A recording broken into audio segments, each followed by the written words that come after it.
And we're live. Welcome back, Saints fans, to another edition of Saints TV Live. I hope you're all well on this Monday evening, coming off the back of a schmeissing of Richmond. How are you, Alana? Yeah, good. Always good after a win. Although I don't know, it didn't really feel like a nearly 50-point win, if I'm honest. It was quite strange. It was a very sort of dull game of footy and probably didn't really enjoy it until the last quarter when we got on top a little bit. But yeah, I don't know. It's like in the end I was like, oh, I won 100, but it was sort of came out of nowhere. Like, yeah, for much of the game, I don't know. It was just I kind of just wanted us to come out and absolutely blitz them. And I mean, 50 points is still great, but I don't know if you felt the same where it was just a bit, "Bleh." Yeah, I don't think I've ever been as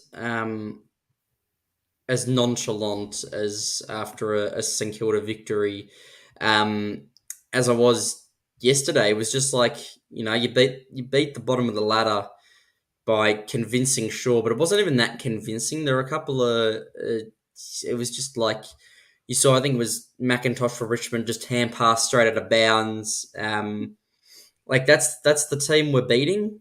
So and with games like Carlton and Hawthorn, even though that was also a shellacking by the Hawks, that was a game that perked my interest, and I probably would have rather watched that. And I did try and watch as much as that as I could. Um, Rather than two cellar dwellers that in not quite spoon bowl but almost, yeah. Yeah. Yeah, I don't know. Halfway through, I was like, does the team just want to put a fork in this season? Because they're just playing like, yeah, whatevs. Like, and it's kind of fair enough. There's not a lot to play for, but it's like, come on, get going. Like, want to see you just cream this team and didn't.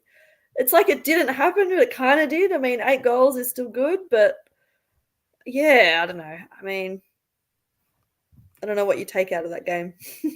It's just all game, Alana. It reminded me. I'm not sure if you felt like this. Maybe, I suppose. Um, that it just was disappointing that it's a game that's not among that we're not involved in finals and not trying to get a final spot. It's just like I don't really care. Like, obviously, I care about the result, and if we lost to Richmond, I'd be upset. So that's hypocritical in that sense. But you know what I mean? It's just Yeah, disappointing to be at this point of the season and to not be yeah. fighting for something other than other than pick five or whatever.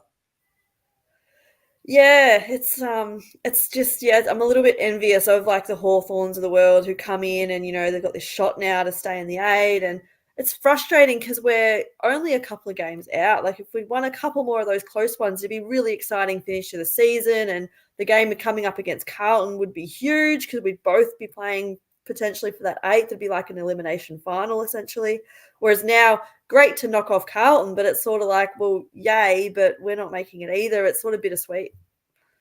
Yeah, exactly. I think it's just like, yeah, like you're spot on, Alana, with saying that it's bittersweet because it's just being. I've seen some people in the comments of St Kilda post saying, "Oh, let's like I'm really excited to knock out Carlton. It wouldn't be amazing if we knock out Carlton." Like, yeah, it'd be nice, but that's just such a small club and irrelevant club mentality. And I'm not sugarcoating it here. I'm just saying it how it is because it is. Like, it's just congrats. If you spoil Carlton's chances, that's awesome. It's better to not see Carlton in the finals. I hate Carlton as much as the next person, probably more. But we're also not playing finals, so who are we to get? If you're really that excited about beating Carlton and preventing them from playing finals, like it just speaks volumes about where we are and not being satisfied in who we are as a club. So be good to beat Carlton. Obviously, I want to beat them, but yeah, it's just like Alana said, like you said, Alana, it's just bittersweet. It's yeah. Yeah, just another season of like, I don't know, I guess you look at it as a bit of a waste when, particularly the first half, when you just throw away a few of those close games. And we weren't exactly playing a great brand when we got those sort of close results. Like maybe a few of them were a bit misleading in a way when we weren't really playing that great footy. So maybe we deserve to be where we're at too. I don't know. But I always hate this time of year when everyone else has got that buzz and finals footy's on the horizon and we're just like, we're not there. Yeah, and it's not like you're in North Melbourne where you're an incredibly young team where you can really you've had your eye on the draft the whole year. We've only had it since probably about round 11 when we or round 10 11 the losses to Fremantle and Melbourne. You know what I mean? We're just not an exciting young team. Like, yeah, we got some pieces, but it's just like more so the disappointing. We had high expectations, and now you just want the season. Like, I probably shouldn't be saying this on Saints TV, but I just want the season to be over really quickly, just so because there's not really much to discuss. If I'm being honest, it'll probably be a short show tonight because you beat the bottom of the ladder team. You had Rowan Marshall who played very well. Outside of that, everyone was pretty average. To be perfectly honest, I didn't think there was a standout, and there were a couple of people who were, not great and got away with it. But I just want the season to be over. It's just we could even pass even winning against Geelong or Carlton, we can still pass Melbourne on percentage.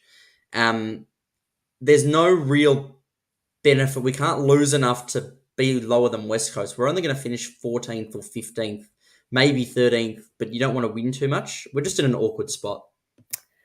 Yeah, sort of no man's land. And I think playing finals last year gave us all a bit of that false sense of hope and that we were further ahead than we were. So I think this year has been harder to take based on the fact we played finals last year, purely for that false hope sensation of thinking we're going to get there again, and we haven't. So yeah, I think that's disappointing. And I think we're all just at the point where we just want to fast track as quick as possible, and we're sick of being this sort of rebuilding team. And I think last year was like, oh yes, we're there, and now it's like, oh, we're not. We're still years off. Like, how far off are we is the big $1 million question. So I think we all just want to say next year we're going to bring it, and we're going to have a Hawthorn type year next year would be amazing. But I just don't know that there's been enough there to convince me. So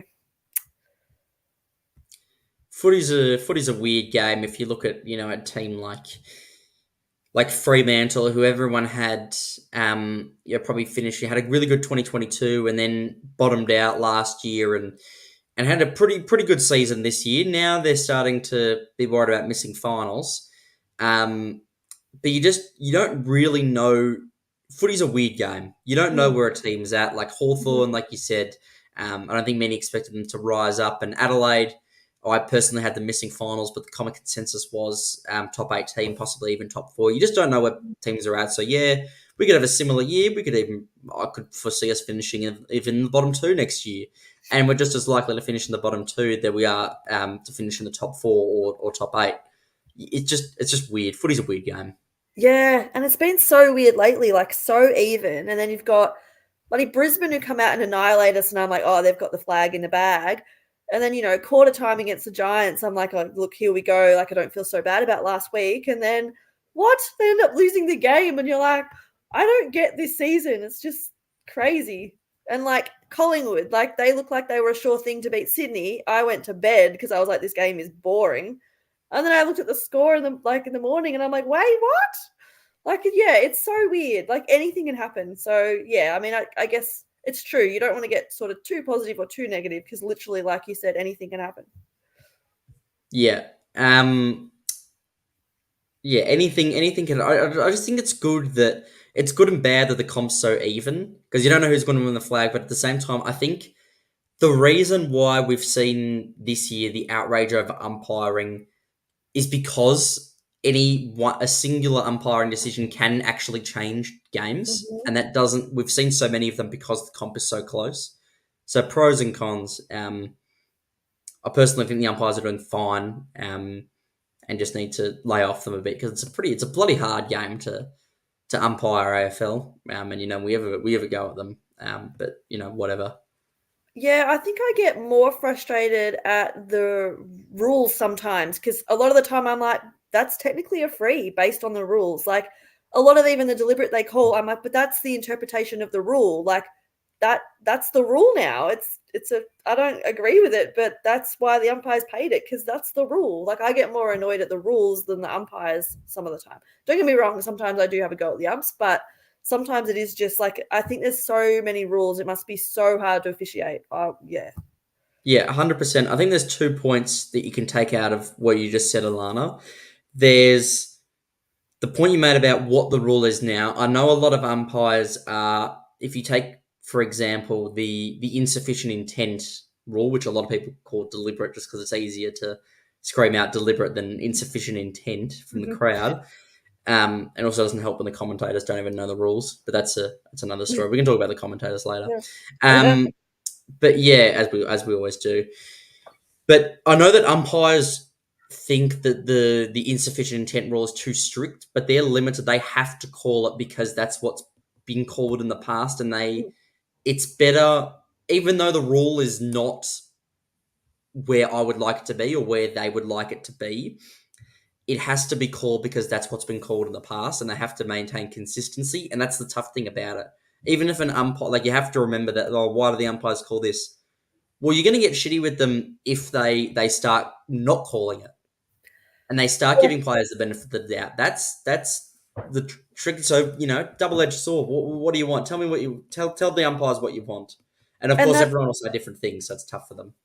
and that's exactly like the same situation as the Sydney Pies game. Like, when I saw the free kick that wasn't paid, I'm like, but I've complained all season about that free kick being paid and costing a team a game based on like a 50 meter.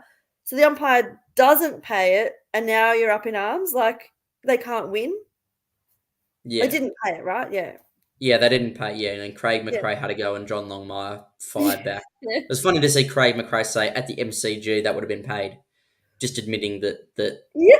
home ground advantage is a thing, and they get umpired like that's. I Yeah, don't that know. was sort of dumb. Like, Longmire was like, yeah, he was right when he's sort of like, what do you mean? Like, you play 14 games at the G, mate. Like, you want to go cry to Chris Fagan? Like, what do you think he has to say? I was like, yeah, why would the coach come out and say that? That was such a dumb thing to say.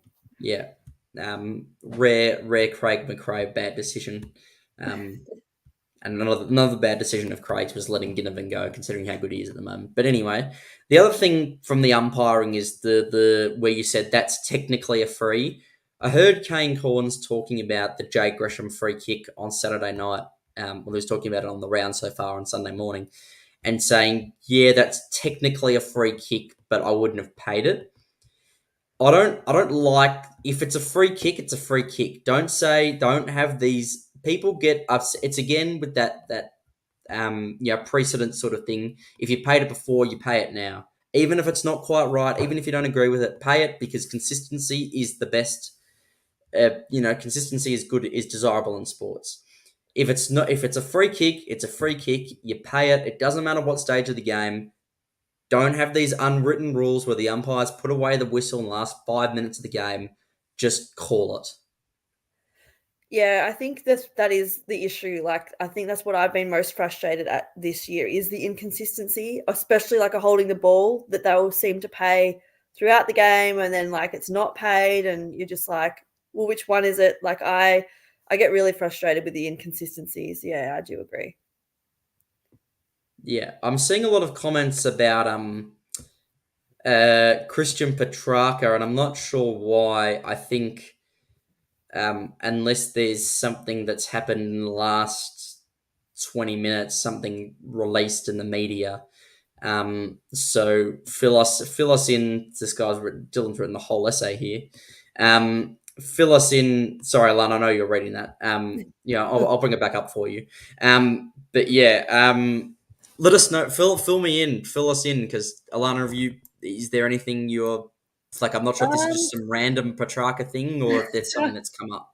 I did see something very quickly, and I don't know if it was another like Tom Morris thing, because I saw someone saying, "Oh, it was just Tom Morris with his usual crap," essentially. So then I didn't really read any further. You lost me at Tom Morris, but yeah, that's sort of the gist I got of it. That, yeah, he maybe is not happy at Melbourne, but I thought he was on a pretty big contract, so I could be wrong, but Yeah, I think he's signed for at least four, if not five, from memory.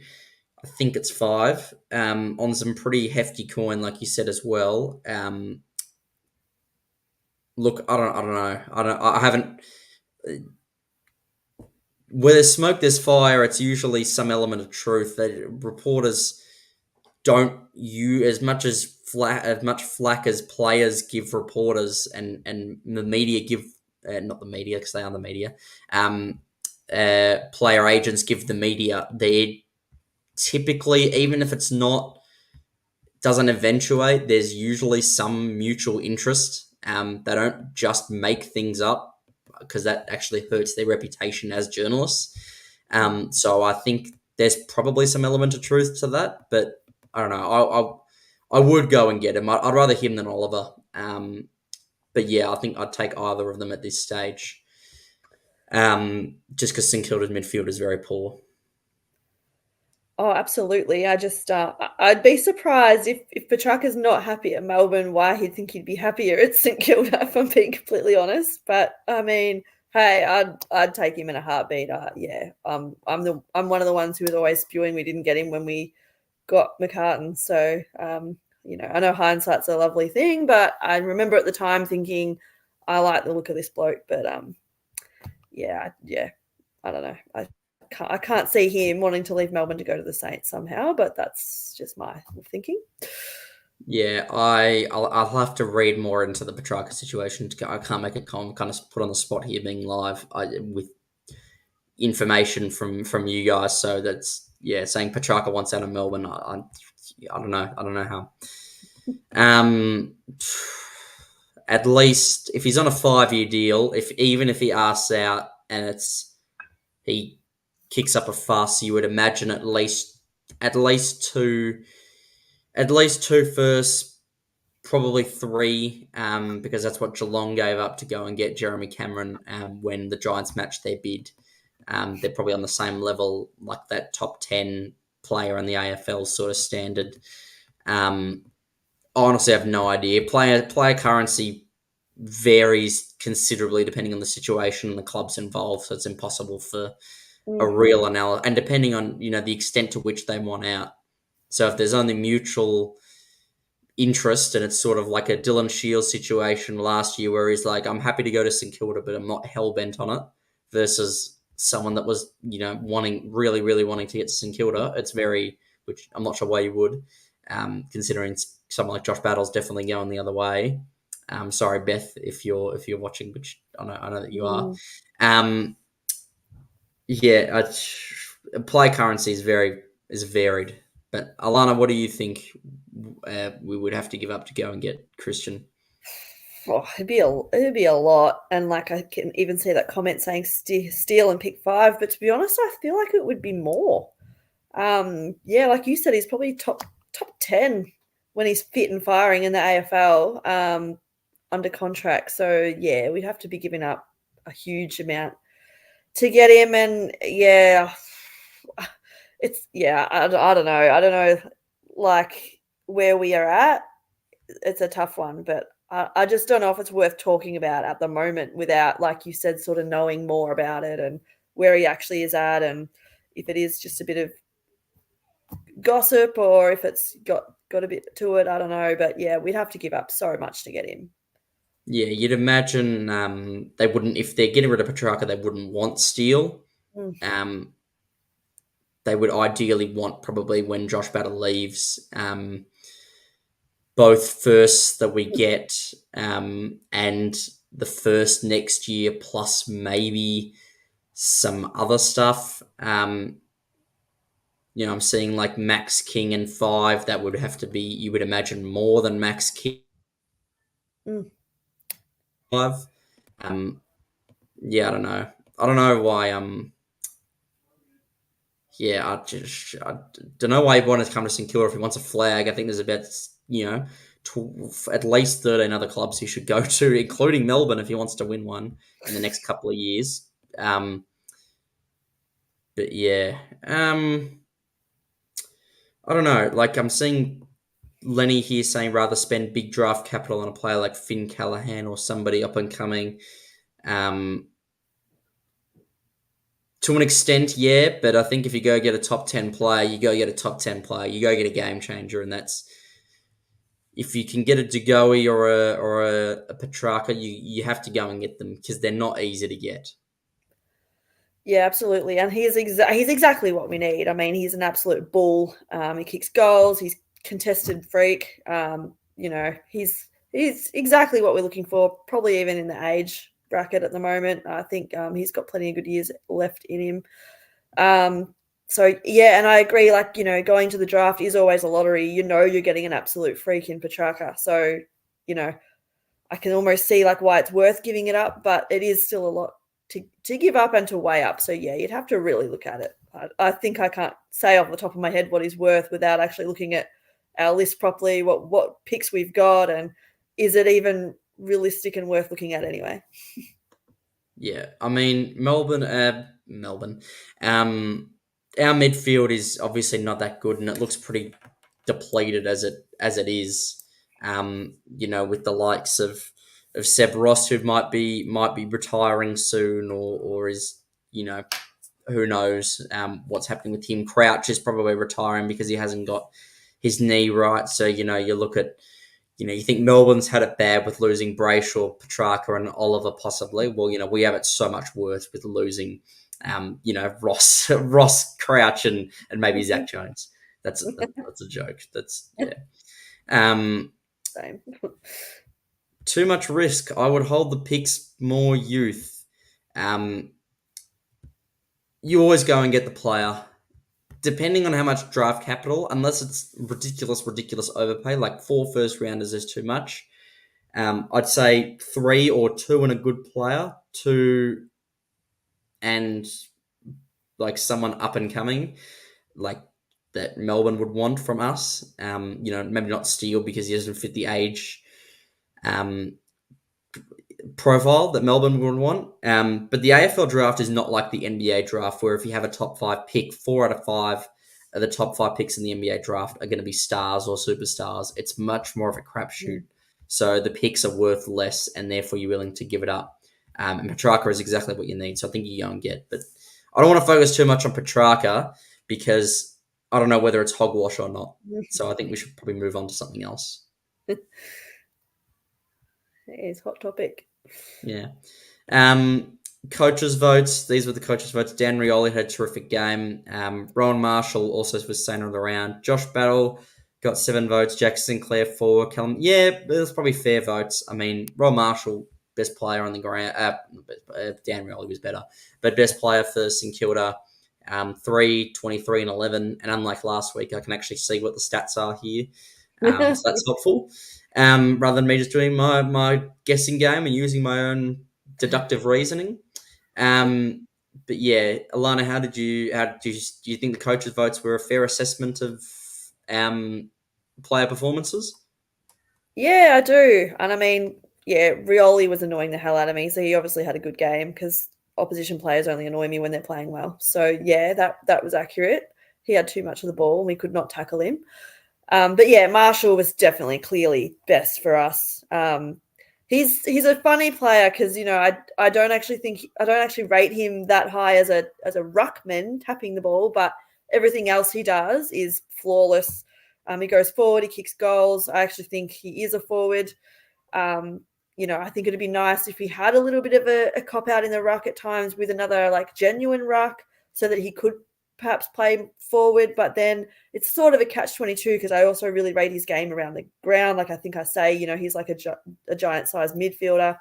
But I have him winning our BNF quite comfortably. I think he's just had a very consistent year. He's probably had maybe 2 bad games, probably including last week.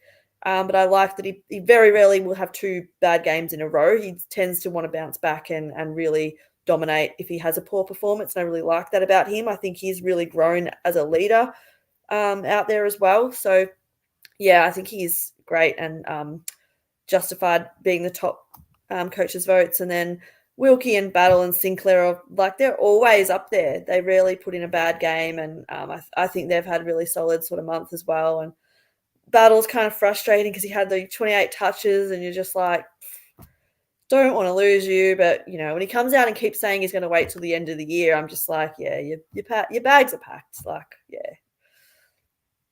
Yeah, no player ever says that they're going to wait till the end of the year and then re-sign. 99 times out of 100 they're gone, which is fine. Don't begrudge Battle at all. I certainly don't want people booing him. Um, we'll play Hawthorn next year. I certainly won't. Um, yeah, just Hawthorn in a much better spot than St Kilda. Can't blame him at all. And maybe he hope he doesn't get in Petracca's ear and tell them all about St Kilda and remind them that why he's leaving. Um, yeah, Rowan Marshall. I think you're right, Alana. In fact, I know you're right. He'll win the best and fairest this year. He's had only a handful of bad games, if even a handful is the right word, because like you said, two. It's probably more accurate, maybe two or three. Mhm. Um, but yeah, I don't think anyone was really outstanding. There were a couple of players which we won't dwell on too much because we won by 48 and don't like to single people out. Dougal Howard was not great. Nasai Wangani Miller had a couple of clangers. That was pretty poor, to be honest. And it's done that for a couple of games now. Just quietly. I know some people love him, but interesting. Mm. Um, Everyone else was just like okay, I suppose. It was just a nonchalant feeling. Like Yeah. you beat the bottom of the ladder. Yeah, and I don't know if it's just me, but I feel like Higgins isn't enjoying his footy at the moment. Like, I don't know, his body language or something just seems off, considering he's normally so like chirpy and up and about. I don't know if it's just to do with like his form, or maybe he's worried he's not going to be leading goal kicking for us because Membry's starting to get into some hot form. I don't know, but I've just been watching him and I'm like, he just doesn't look like his normal happy self. I don't know. Maybe I'm reading too much into it. But yeah.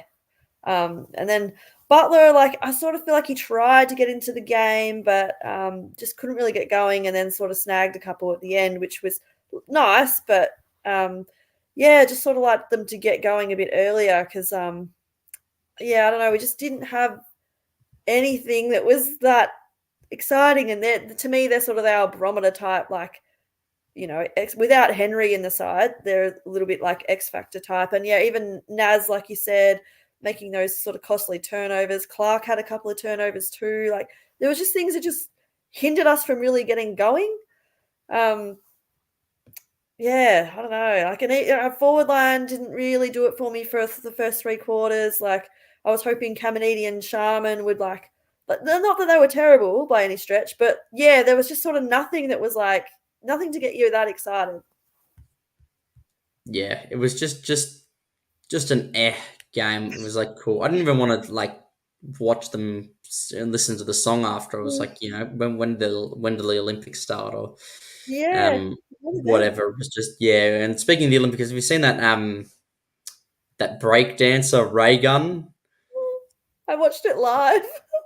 Yeah, she was god awful. That was Oh yeah. god. So I was watching Um, it live and I was thinking, well, breakdancing number one, like, really? Like, what's going on? And then yeah, she yeah, came out and I was like, I don't think this is very good. I don't know a lot about breakdancing, but this is a bit cringe. And then the scores came up and she was like 0 to 9. And I was like, yeah, okay, I'm not on my own. And then obviously the next day she got completely slammed with all the memes. And I shouldn't laugh. Like, I feel a little bit sorry for her, but at the same time, I don't know how she got picked to be in that position. And you're at the Olympics. Like, I'm all for having a crack, but when you're on the world stage and you're representing a country, I don't know. yeah. It was a bit like if I can just share my screen possibly. It reminded me of this clip. That's what she was like when doing the breaking on the floor. Um, yeah, it was just weird. And she's got like some PhD in the kangaroo. She got some PhD in breakdancing or something in Yeah, Western Sydney.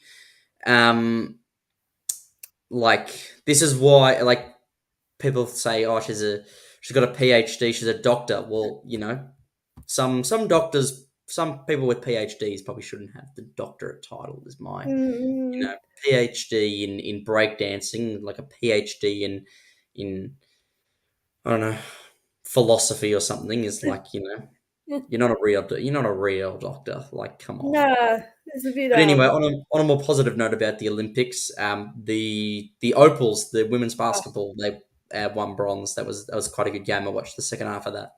so good. I watched that live too, actually, and I was so pumped because that first game they played against Nigeria, they were just terrible, to be honest. And I was like, they're not looking like it at all. Like, what a disappointment this is going to be. And then they just completely turned it around. They played such a better brand.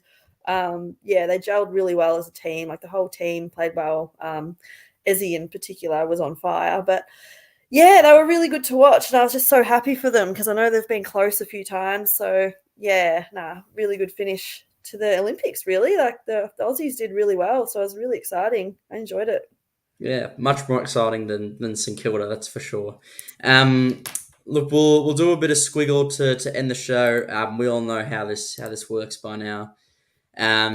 Who won round 22?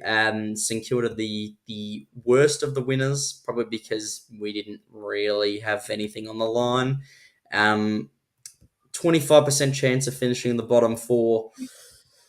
Yeah, that's just where we're at the moment. Game ground against Melbourne, who had a close loss against Port Adelaide. This round, apart from up until Sunday, was very close. Every single game was very close. Mm, So that was yeah. pretty crazy. Expected to have 9 or 10 wins to finish the year, and a percentage of 98. Ladder predictor after round 22. This is interesting. Carlton out of the 8.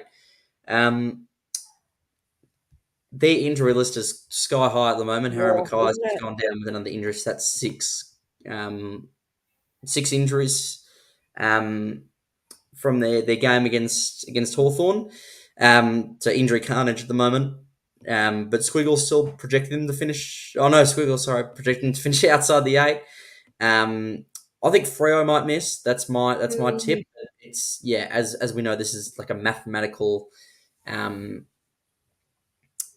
they do the maths rather than predicting each game individually, so it's more accurate. So I guess Carlton might be missing.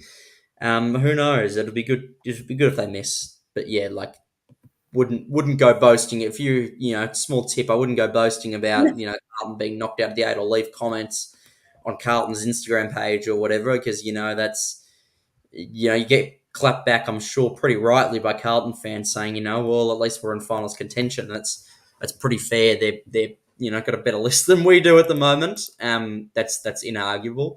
And the predictor versus Geelong. This will be a game of Australian rules football. It's certainly not a great game or interesting to anyone outside of these two teams. I'm sure a lot of people a lot of fans of teams in the top 8 rooting for St Kilda just mm, because we're not a threat and just be rooting against Geelong rather. But the model has Geelong winning by 6 points. Margin of 6 points, 56% win percentage. Pretty fair, probably even closer to Geelong. mm, Yeah. Interesting that's the Channel 7 game. I know the Showdown is the other game that's mm, on Saturday night, and I know that Channel 7. When I talk about Channel 7, it's obviously Victorian audiences, mm, because as we know the broadcasting agreement, teams in each state, even if it's on Fox, it gets broadcasted on Channel 7, either mm. on the main Channel 7 or 7 Mate. Um, yeah, Squiggle, where it's pretty accurate. When you win, but you kind of don't. St Kilda, yeah, yeah. It's hard to be because Squiggle's emphasis on teams still in the finals race and finals implications. It's hard to get right up there. Like even when we beat West Coast, it was only like the 6th or 7th best team in the round, even though we won by like a bazillion. Yeah. But that's understandable because who cares? From a neutral point of view, who cares? Even Drake is probably over at the moment. I mean, look at the title of this video: "Tigers dealt with Cats and Blues to end 2024." Like that's yeah. Anyway, um, we'll answer a couple of questions. Hit us with some questions, general AFL questions, maybe not St Kilda. before we go. Jordan, Alana, who are your flag favourites right now? I have no idea, AJ. I got no clue. I'm still going to back Brisbane. I still think they're my team to beat, even though they had that shock loss to the Giants. But yeah, I mean, really, it could be anyone from the 8. I feel like if anyone's going to win outside the top 4, they could pull the Bulldogs this year. Like, it's anyone's up for grabs, which always makes me so annoyed that we're not there, because I literally think if we were in the 8 on a given day, you could win it from 8th this year. It's that tight. So yeah, but I'll back Brisbane. Yeah, I don't know. It's a tough year. I don't think anyone really wants to win it the way results have been going, with Sydney underperforming, Brisbane losing. Although they did win on expected score, I believe, and they kicked, which is evident, as they kicked pretty poorly on Saturday Arvo. Chris reckons the Hawks will win. This would be boring as I don't like this. Like, I think it'd be funny if you had like a Sydney GWS grand final. Like, I'd get around that. That would be kind of funny. But yeah, I don't know. I don't know. I don't know, AJ. I don't know who's going to win the flag this year. It's impossible. But I'd still say Sydney. I reckon. Let's go with Sydney. I reckon they can do it. They've been to a grand final before. So have Brisbane. I just reckon on top of the ladder, we'll be playing at home. You'd imagine at worst they'll finish second this year. But yeah, so they'll be playing at the SCG on qualifying final night. If they win, another home at the SCG prelim final night.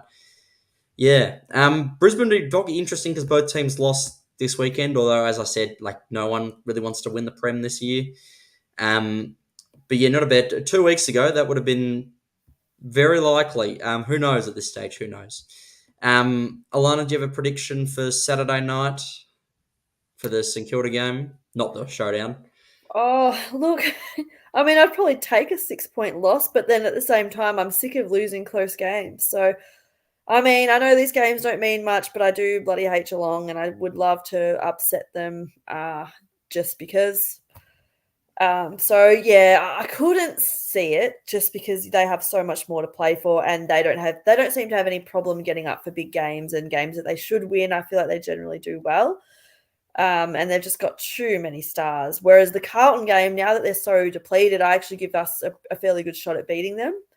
But Geelong, they're just annoying. Like, can they just piss off and be crap? Like, I'm sick of them. So, I don't know. Can I say an upset where we win by maybe 10 points? Yeah, you can say that. Whether it will happen is, of course, a different story. St Kilda win by 100 points. That's my realistic prediction. That's what's going to happen. Watch. Don't put money on that. That's obviously not going to happen. Wooden Spoon Data says, I think they win, but not by much. We always play good against Geelong to an extent. 2022, round 21, we got smacked by like 60 plus at Cardinia Park. But yeah, good-ish. There was another prediction I've seen before. Chris reckons we beat the Cats by quick maths, 13 points. Cats just won in Perth against another top 4 contender. That's a good point. Cats are on song at the moment. Would be good to get the win because, like, I agree with you, Alana. Just annoying because they're always so good. Yeah, sick of them. Yeah. Well, we might leave it there, Sainers. Thank you guys for tuning in. Look forward to seeing you all next week. Just a reminder, check out all the other videos. The podcast will be released on Apple Music, Spotify, wherever you get your podcasts. Later tonight. Sorry. I guess it's already finished filming because Jake left a comment earlier. Other than that, you got footy abroad tomorrow, and then the teams later this week. I do have an announcement, actually. These last weeks will be my last couple on Saints TV. I will be going on exchange to a university in the UK next year for the first 6 months. So yeah, Oh, I will not be around. Unfortunately, I'm not sure what's happening with Max. So stay tuned. So we'll see what happens. oh, that's big news. That's exciting though for you. That's cool Yeah. as. It seems like a couple of people. Oh, okay. All right. Thank you, Dylan. Yeah, I don't know how Max would feel about that. Appreciate it, Lenny. Thank you. Very exciting. But yeah, on the coin toss, did we win the coin toss? I don't actually Oh, know. I'm I assuming don't know. someone please tell me if we won or lost before. I need to know before we end the show. Um, yes, thank you. Got to do a cameo at some point. Yeah, possibly.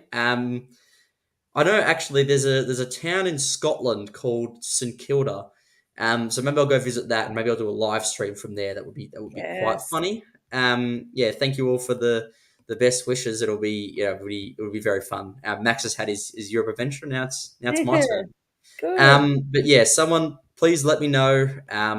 Thanks AJ. Someone let me know if we won the toss. I'm going to end the show after that. What do we reckon, Alana? What's your gut feel? Did we win or lose the toss? Oh, I probably lost it. I feel like we always lose the toss. Yeah. I wish there was It's like, annoying because I don't know because we always end up kicking the same end regardless, so I can never work it out. do we know? They actually, I don't think they had the Coventry and Lockett sign. I think Richmond took them down actually. Well, I haven't seen them lately. They weren't up last weekend, and I'm like, where are the signs? Yeah, they weren't up. Someone Yeah. knows what's happened to the signs? I don't think anyone knows I don't the knows the whereabouts of the signs, but also the whereabouts of or the result rather of the coin toss. Um. So yeah. Well, that being said, thank you guys. Thank you guys for watching. Yeah, we lost it. I think that's statistically it's 50-50, but the way we've been going this season, it's Steel doesn't know how to. We need coin toss training. I mentioned at the beginning of the year we need it back. Um, yes. Well, without further ado, thank you guys for watching. Enjoy the rest of your Tuesday night and have a Monday night rather, and have a great week. Thanks. Go Saints. See you guys.